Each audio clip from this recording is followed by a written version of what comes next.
Welcome back to Iron Financial. This is the only place you're going to find the tools you need to forge a stronger portfolio and cut right through all the market weakness. I'm your lead analyst, and today, look, we're not just glancing at a stock chart. We are putting on the hard hats, we're grabbing the blueprints, and we are conducting a full-blown structural analysis of a major banking player. We are going deep into the engine room. We are stress testing the very foundation, and we're taking the calipers out to measure the thickness of the armor plating. And I'm your market skeptic. Now, the company in our sights today, it's First Citizens Bancshares. You'll remember nearly 2 years ago, they made a tectonic move. They didn't just buy a competitor. They swallowed the assets of the fallen titan, Silicon Valley Bank. It was a massive battlefield acquisition that took them from being just another regional player and launched them into a national powerhouse literally overnight. So the big question, the one every serious investor is asking, is this. Did they manage to build an unbreachable fortress on top of that acquisition, or did they just buy a beautifully decorated building sitting right on top of a major fault line? Well, we're here to find out. That's exactly it. That is the fundamental question that's driving our entire analysis today. You know, when you absorb a business of that sheer magnitude, especially one that imploded so spectacularly, you're not just adding assets and deposits to the balance sheet. You are inheriting immense hidden structural complexities. So today, we're putting this new supersized First Citizens to the ultimate test. Is this combined structure a marvel of financial engineering, a true fortress that can weather any economic hurricane? Or is it just a carefully constructed facade, a house of cards that looks great in the sunshine but is ready to collapse at the first gust of wind? Okay, let's dive right in. Right, our inspection has to begin in the engine room. This is where the raw power is generated. We're talking about net interest income, profitability ratios, and of course the big one, earnings per share. This is the section that tells us if the bank is running hot and efficiently or if it's sputtering and leaking oil all over the floor. This is the horsepower, the raw thrust that drives growth and ultimately returns capital to shareholders. So let's get in there and check the gauges. And the very first gauge we see is just screaming performance. I mean, look at this. The headline number that turned every single head on Wall Street this quarter was the adjusted earnings per share, clocking in at a staggering $51.27. Now, on the surface, that is the roar of a high-performance V12 engine firing on every single cylinder. It suggests immense power and, frankly, almost unbelievable profitability. It's the kind of number that just demands your attention. Whoa, hold on a minute. Let's pop the hood before we start celebrating that engine's roar. The thing that really jumps out at me on this slide is that one little word, adjusted. And believe me, that word is doing some seriously heavy lifting here. The official by-the-book GAAP reported EPS is $45.81, but the adjusted number is more than $5 higher. That's a huge gap, over 10%. So before we start praising the horsepower, I need to know exactly what they're yanking out of the engine to get that number to look so good. Are these just one-time integration costs from the acquisition, or are they masking some persistent underlying operational issues? What exactly are they asking us as investors to just ignore? That's a fair question, and trust me, we will get to the expense side of the ledger, but if we're looking at the broader picture of operational efficiency, this machine looks incredibly solid. An adjusted return on equity of nearly 12% and a return on assets over 1%? I mean, those are genuinely strong metrics in this banking environment.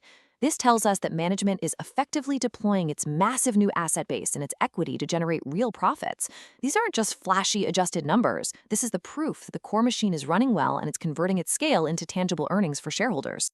Okay, before we go any further, we need to isolate the single most important metric for any bank's engine, net interest margin. We call it NIM. Just think of it as the fuel efficiency of the entire operation. It's the direct spread between the interest the bank earns from making loans and the interest it's forced to pay out for its deposits. A wide and stable NIM means the engine is running smoothly on high-grade, cheap fuel. But a compressing NIM, well, that means your fuel is getting more expensive every single day and your engine's performance is in serious jeopardy. And this slide right here perfectly illustrates the first potential stress fracture in this engine. Just look at that trend. It is unmistakable. It is undeniable. It's a downward slope. A year ago, the NIM was a really healthy 3.32%. Last quarter, it slipped down to 3.26%. And this quarter, it's been ground down even further to 3.20%. This is clear, consistent compression. So while that adjusted EPS number looks absolutely fantastic, the core fuel efficiency of this bank is actively deteriorating. The engine is having to work harder and harder, burning more and more expensive fuel just to maintain its power output. That is not a sign of strength. That is a bright red warning light flashing on the dashboard. It's a warning light, absolutely, but let's not call the tow truck just yet. You're right, net interest income, which is the direct product of that compressing NIM, it did dip by about 0.5%. But look at the other side of the revenue statement. Non-interest income surged by 2.3% over the exact same 3 months. Now, this includes things like wealth management fees, card services, and all those other critical fee-generating businesses. What this demonstrates is that the bank is strategically building a more diversified revenue structure. It's insulating itself from being solely reliant on that lending spread. Think of it like adding turbochargers and hybrid systems to supplement the main engine.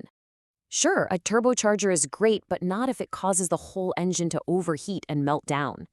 And this slide, to me, gives me serious concern. Total non-interest expenses exploded by 5.5% in a single quarter. You annualize that, that's a burn rate of over 20%. Personnel costs are up almost 4%, equipment expenses are up over 10%, and look at marketing costs. They skyrocketed by a staggering 36%. So while you're generating a little bit of extra non-interest income, it sure looks like you're spending an absolute fortune to get it. This isn't just a sign of an overheating engine room. This could be a symptom of post-acquisition indigestion, where the costs of integrating SVB are starting to run wild. Okay, a powerful engine means absolutely nothing if the foundation it's sitting on is crumbling. So let's move to the second part of our inspection, the balance sheet. This is the reinforced concrete and the structural steel of the entire bank. We're talking about loans, those are the primary assets, and deposits, which are the liability foundation that has to support everything above it. If we start to find cracks here, the entire structure is compromised, no matter how powerful the engine is. And the first look at the asset side of that foundation is incredibly solid. The bank expanded its loan portfolio by $3.2 billion in the fourth quarter alone. That is a muscular 2.2% increase in just 90 days. Now, this is not a bank playing defense. This is a bank that is aggressively deploying capital, building out its core asset base, and putting its balance sheet to work. This is the sign of a confident, expanding institution that is flexing its newfound scale and strengthening its fundamental structure. But you cannot build a taller skyscraper on a plot of land that is actively shrinking. And while that loan structure was reaching for the sky, the deposit foundation it rests upon was actually eroding. Total deposits fell by $1.6 billion. But what's even more troubling is that the most valuable deposits, the non-interest-bearing ones that represent the cheapest, most stable source of funding, they plummeted by $2.1 billion.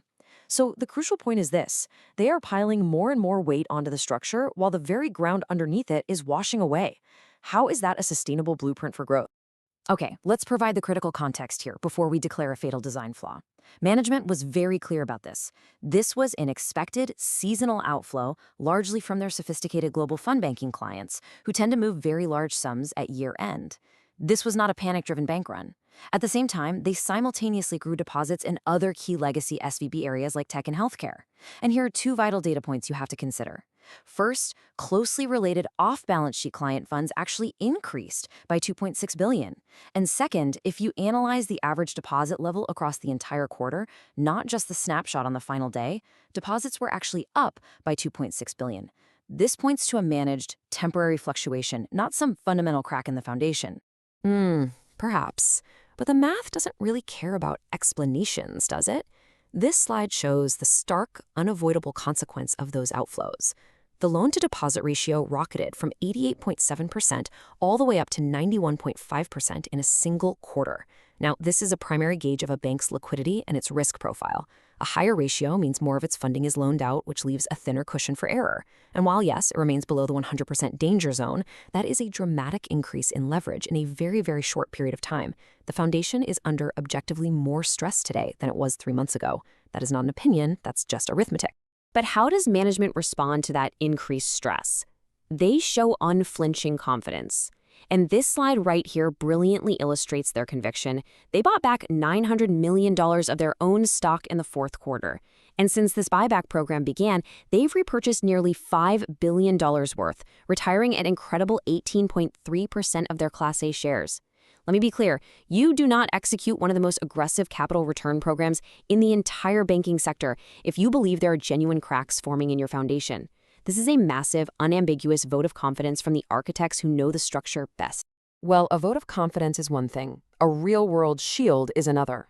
So let's move to our final inspection point, the armor. This is the bank's defense against the inevitable shocks, recessions, soured loans, market panics. We're going to examine credit quality, which shows the integrity of their loan book, and then the capital ratios, which represent the ultimate buffer against catastrophic losses. If this armor is thin, even a glancing blow could prove to be fatal. And the data here shows the armor is not only strong, it is being actively reinforced. The net charge-off ratio, that's the percentage of loans the bank was forced to write off as complete losses, it improved dramatically. It plunged from 0.65% last quarter all the way down to 0.39%. That is a massive improvement in loan performance, and it directly refutes the idea that they inherited a portfolio of bad debt from SVB. It means their underwriting is disciplined, and the assets they're adding are high quality. This is a thick, well-maintained layer of armor. Stronger, maybe, but is it also getting dangerously thinner? Let's connect the dots back to that massive share buyback. Here is the direct consequence. The Common Equity Tier 1, or CET1 ratio, that's the highest quality capital buffer, has been in a steady, deliberate decline. You see, it was almost 13% a year ago. Last quarter, it was 11.65%. Now it's down to 11.15%. So the crucial point is this. In their rush to reward shareholders, they are literally thinning out their best armor plating. They are trading long-term durability for short-term returns. And the question you have to ask is, are they cutting it too close to the bone? Close to the bone? Not even close. That 11.15% CET1 ratio is still far, far above the regulatory minimums. It provides a substantial capital shield to absorb any potential losses. Yes, the ratio is lower than it was, but that is a result of a disciplined and deliberate capital management strategy. They are optimizing their balance sheet for efficiency. Look, management sees a profitable, undervalued company with improving credit quality, so they are using their excess capital to invest in themselves. This isn't a sign of weakness, it's a sign of a shareholder-friendly, confident, and strategic allocation of capital. All right, the inspection is complete. We've been through the engine room of profitability, we have stress-tested the balance sheet foundation, and we have assessed the armor of credit and capital. Now it is time to synthesize all these data points and deliver the final verdict from our inspection report. So let's lay out the bull case directly against the bear case.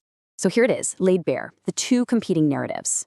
The bull case is forged from the steel beams of strong performance. You've got a powerful loan growth engine, robust adjusted profitability, demonstrably improving credit quality, and a deeply confident management team that's buying back stock with both hands.